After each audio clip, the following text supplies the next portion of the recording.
आज की कहानी का शीर्षक है बांझ औरत की कहानी।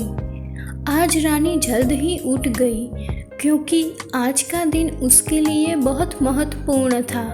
अकेलापन दूर करने के लिए अपने लिए जीने का एक कारण घर लेकर आ रही थी।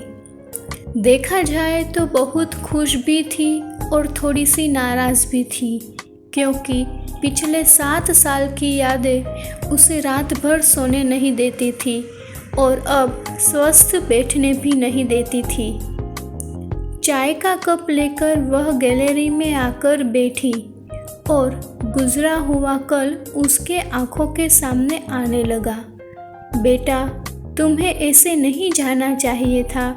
शादी होने के बाद उसे अंत तक निभाना आना चाहिए। ऐसा ही समझो कि तुम्हारा नसीब ही खराब है।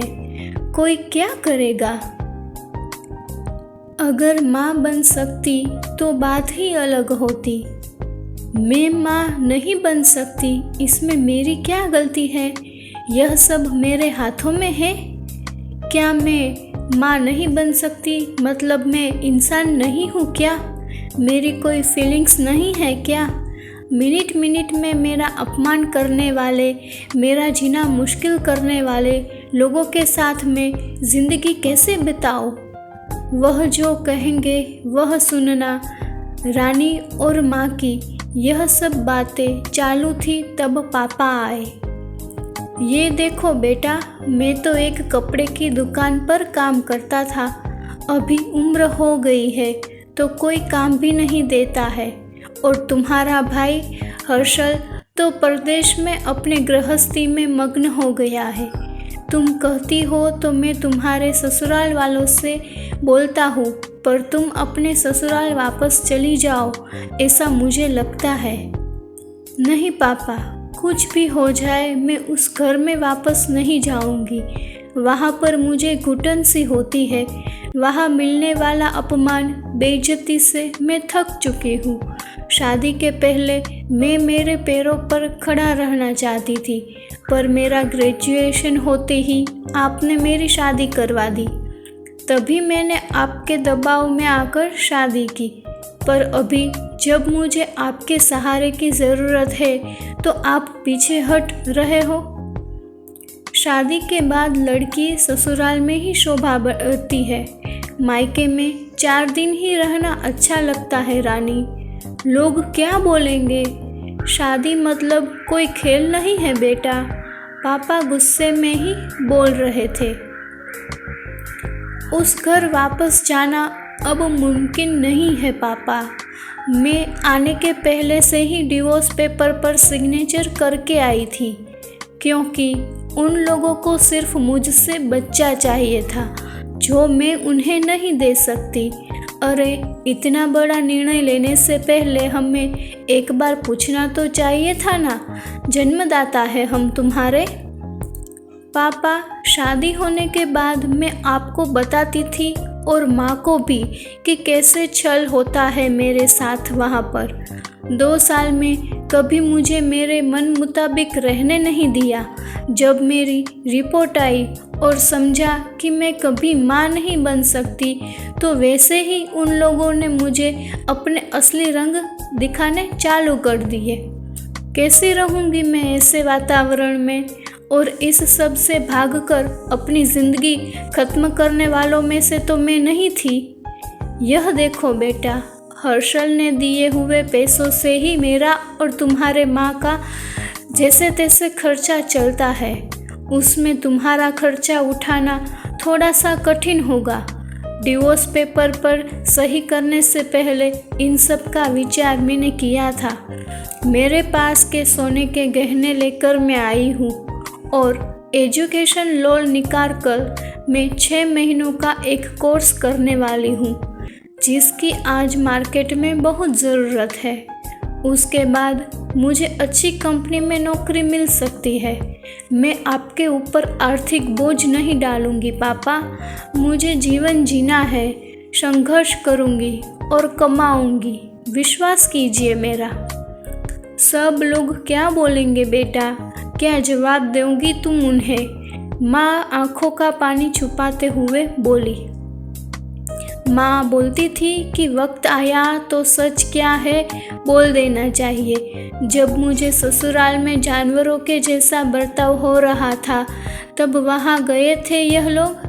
समाज में बड़ा करो, शादी कर दो, बस इतनी ही जिम्मेदारी समझते हैं। बेटियों को बड़ा करके योग्य पढ़ाई देकर खुद के पैरों पर खड़ा करना यह माता पिता की ही जिम्मेदारी होती है, ताकि आगे जाकर कभी खराब हालत हो तो उसे इस्तेमाल कर सके। तय किए मुताबिक रानी ने 6 महीने का कोर्स किया और तुरंत उसे एक अच्छी कंपनी में काम भी मिल गया। वो बहुत खुश हो गई थी। सब अच्छा चल रहा था। बीच में छुट्टी लेकर माता पिता को नज़दीक रहने वाले पर्यटन जगह पर घुमाने लेकर जाती थी। माता पिता बीच में ही दूसरी शादी की बात छेड़ देते थे। कई बार तो लड़कों को देखने के लिए भी बुलाया करते थे। एक लड़का तो डिवोर्स ही हुआ था, तभी उसने स्वीकारने के लिए तैयार था, पर पहली शादी ने ही इतने दुख दिए थे कि दूसरी शादी के लिए उसका मन तैयार ही नहीं था। ऐसा कितने दिनों तक अकेली रहेगी? जब तक हम दोनों हैं तब तक ठीक है, पर हमारे जाने के बाद तुम्हारा क्या होगा? सोचा है क्या कभी? उम्र भी कितनी छोटी है तुम्हारी अभी। ऐसा उसके पापा उसे समझा रहे थे। माँ पापा, आप दोनों मेरी शादी का विचार करना बंद कर दीजिए। आप दोनों को खुश देखकर मैं खुश होती हूँ। मेरे दोस्त सहेलियाँ हैं ना मेरे साथ, क्यों करनी है दूसरी शादी भला? इतना आसान नहीं है बेटा। एक उम्र के बाद अकेलापन खाने के लिए दौड़ता है, माँ बोली। सच हुआ उनका ऐसा बोलना। आगे 2 साल में पहले माँ और 6 महीने में ही पापा का निधन हो गया।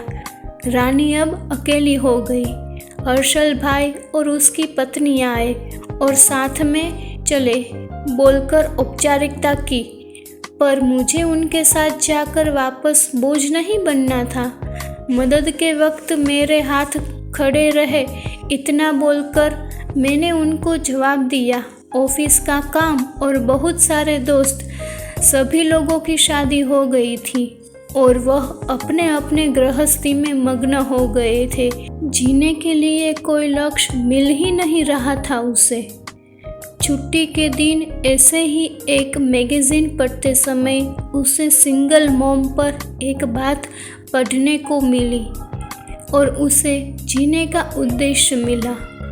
उसने उस ही दिन तय किया और एक 10 साल की लड़की को गोद लेने का प्रयास चालू किया। प्रक्रिया बहुत बड़ी थी, पर बोलते हैं ना, मन में इच्छा हो तो रास्ता मिल ही जाता है। वैसे वह प्रक्रिया पूरी हो गई और आज वही दिन था कि वह उस लड़की को लेने के लिए अनाथ आश्रम जाने वाली थी। उस लड़की को घर लाकर वह माँ नहीं बन सकती, इस सोच पर और उस पर होने वाले सभी आरोपों को मिटा देना चाहती थी। तभी उसने निश्चय किया कि लड़की को बहुत पढ़ाऊंगी, खुद के पैरों पर बड़ा करूंगी और फिर उसकी शादी करवाऊंगी। अगर आपको ये कहानी अच्छी लगी हो तो इसे लाइक करें, शेयर करें और ऐसी ही मज़ेदार कहानियाँ सुनने के लिए मेरी चैनल को सब्सक्राइब कीजिए। और आप फेसबुक पे देख रहे हैं तो मेरे पेज को फॉलो कीजिए।